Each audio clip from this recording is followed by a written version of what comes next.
biar rumahnya Lipski itu tidak sendirian.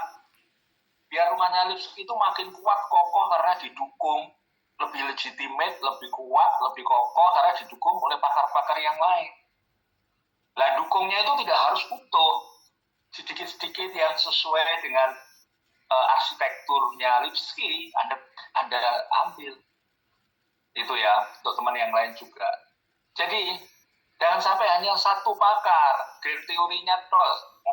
Jangan biarkan mereka sendirian. Anda harus membangun conceptual framework yang saya sebut arsitekturnya, rumahnya, pemikirannya Lipski. Tadi misalnya kolaboratif governance, jangan hanya Ansel tok disuruh sendirian.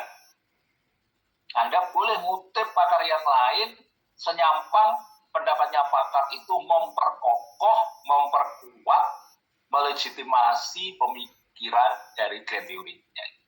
Oke ya, itu satu. Kedua, kalau melihat judulnya ini punyanya Mbak Amanja ini, kayaknya settingnya itu pembebasan lahan. Ada masalah apa Mbak Amanja? Nah, bayangan saya gini, dari sekian, misalnya dari 500 hektar yang dibebaskan untuk IKN, yang sekarang dibebaskan baru 100 hektar misalnya. Ternyata 70 hektar masih sengketa. Nah, itu kan 70%.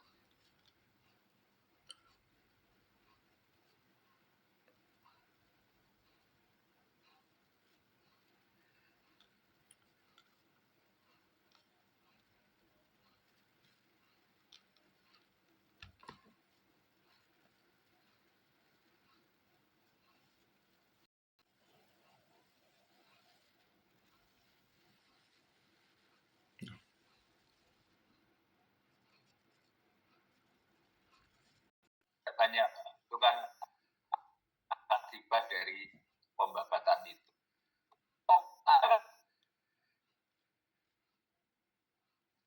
Ya, street level birokrasi terkait pembebasan lahan untuk pembangunannya. Maksudnya pembebasan lahan yang bermasalah kan, macam. Ya, nah itu tolong dari sekian yang sudah dibebaskan, mana yang sudah clear, mana yang masih bermasalah, itu tunjukkan di dalam tabel. Nah itu proses, nanti turun lapangan. Saya juga lagi ajukan riset di IKN kok. Moga-moga diterima oleh kementerian. Nanti juga saya akan sering ke sana, paling 4 kali nanti saya ke sana kalau proyek itu disetujui kementerian ya. Nah, satu itu. Kedua, seperti yang saya katakan tadi, Mbak Amanja itu belum cukup kalau nanti bisa menunjukkan bahwa yang bermasalah itu lahan, bermasalah itu masih seperti ini loh dalam pembebasan lahan. Itu belum cukup. Anda harus menukik lagi. Menukiknya apa kalau saya konsisten dengan itu? Permasalahan pembebasan lahan itu karena ada campur tangan, tidak tahu negatif atau positif, berkaitan dengan street level birokrasi. Buktinya di situ.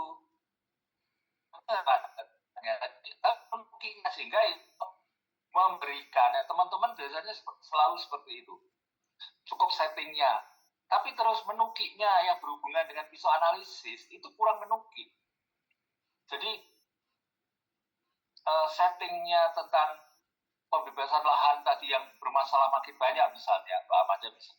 Tapi ini apa yang menyebabkan? Nah, kalau yang menyebabkan itu street level birokrasi, Anda coba. Tapi kalau yang menyebabkan itu misalnya faktor budaya, nah, tentu Anda harus pakai teori itu. Atau kebijakan yang nggak konsisten, nah, macam-macam lah faktor yang itu. Tapi yang Anda bangun, apakah Anda menukiknya harus di situ ya, Mbak Amanja ya. Tolong ditambahkan fenomena itu disebabkan oleh peran dari street level birokrasi yang kurang maksimal. Mungkin bisa lebih spesifik. Dia lebih banyak mewakili korporasi daripada publik, misalnya ya. Kayak pemagaran laut itu. Lurahnya ditubuh kan, masuk penjara.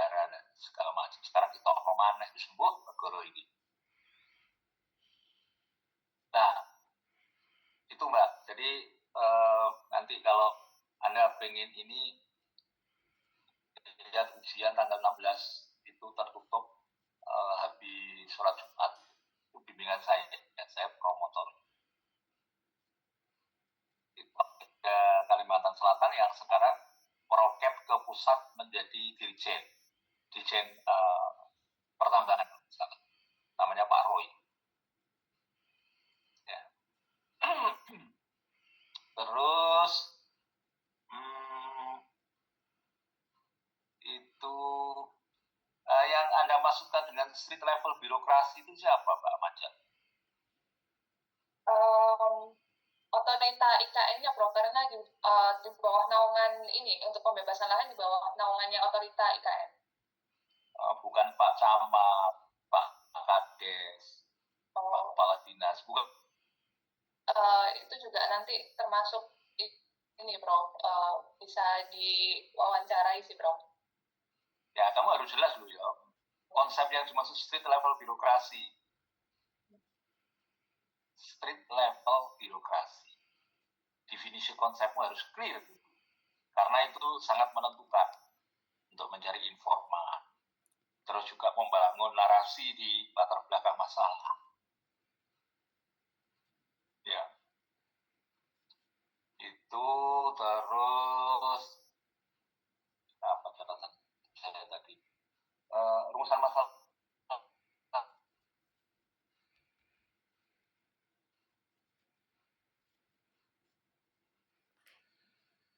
Rumusan masalahnya kok ada diskresi. Padahal di judul itu nggak ada diskresi. Iya, tadi kalau saya mendengar diskresi ya. Oh, itu.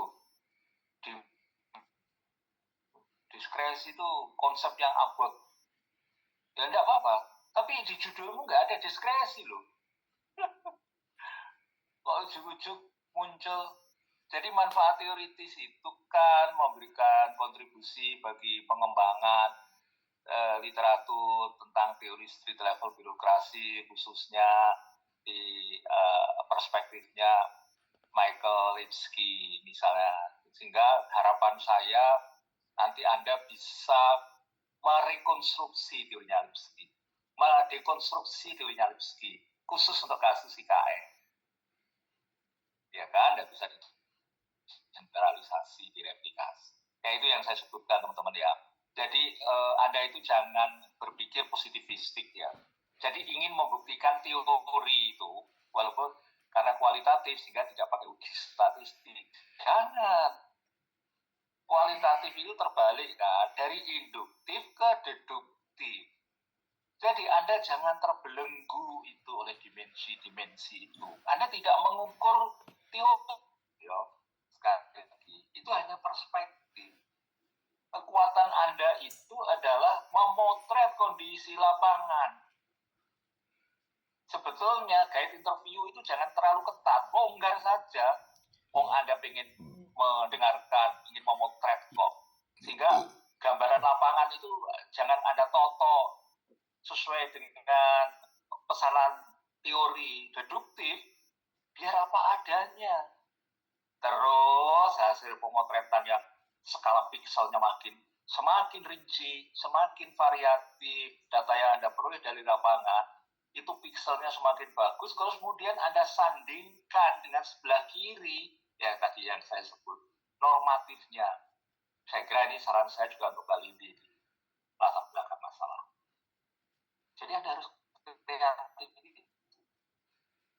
Sehingga ini, Mbak Amar ya, tolong diskresi itu dihilangin aja, memperluas pemahaman navigasi diskresi, karena kata diskresi sama sekali nggak dalam judul. Jadi Anda harus konsisten. Nah, itu ya tadi tentang teori Lipsky, jangan dibuat sendirian ya untuk semua teman-teman. Step by step lah, fokus, coba di latar belakang masalah itu, sehingga ini, saya lihat psikologi dosen-dosen penguji itu, masalahnya gak jelas, males, itu. Kalau orang udah males kan mesti nilainya males juga nilainya, gitu. Iya kan?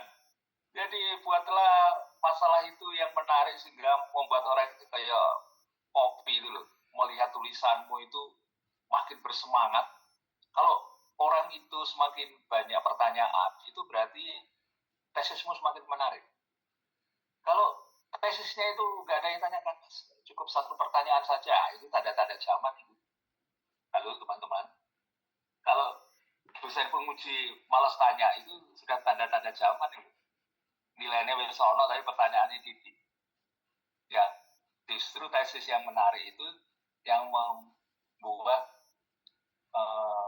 orang ingin bertanya, rasa ingin tahunya besar. Makanya buatlah masalah-masalah yang satu, paradok, dua, yang kontroversi, yang unik, yang menjadi perhatian umum. Itu. Ya, teman-teman sekalian. Jadi ini saya lihat tiga ini masalahnya menarik. Bagus. Nah, saya pengen masalah-masalah kayak gitu. Nah, ini Amanca itu memang tempat asal. Saya asli Surabaya, Prof. Cuma tertarik sama masalah di IKN. Waduh, sering melacok kamu nanti ya, balik papan, terus pinjam mobil.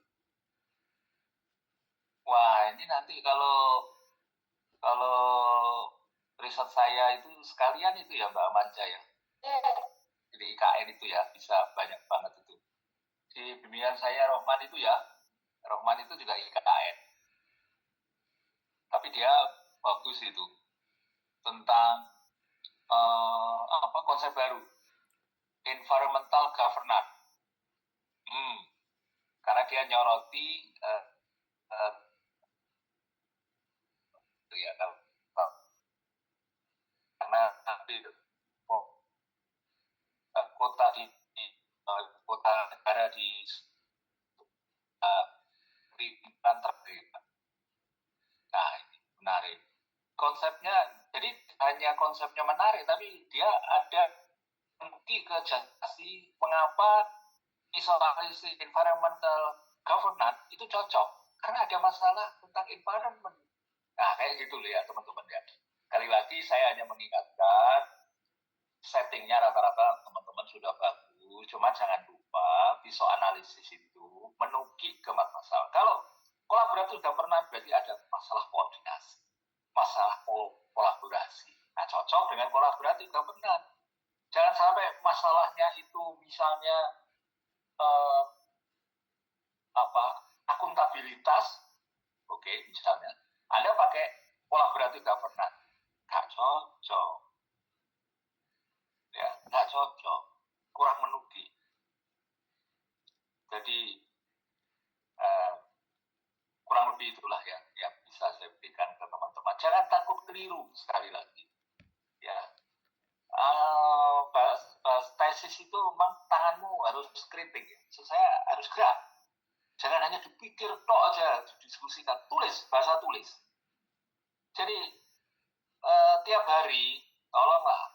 Kalau saya dulu gitu, tiap hari 2 lembar lancar. Seminggu dapat 14 lembar. Salah atau benar, 14 lembar tak coret itu tinggal 1 lembar. Lumayan 1 lembar. Ya, enggak, kalau 14 lembar saya coreti tinggal 7 lembar. Jadi tambah urean 7 lembar.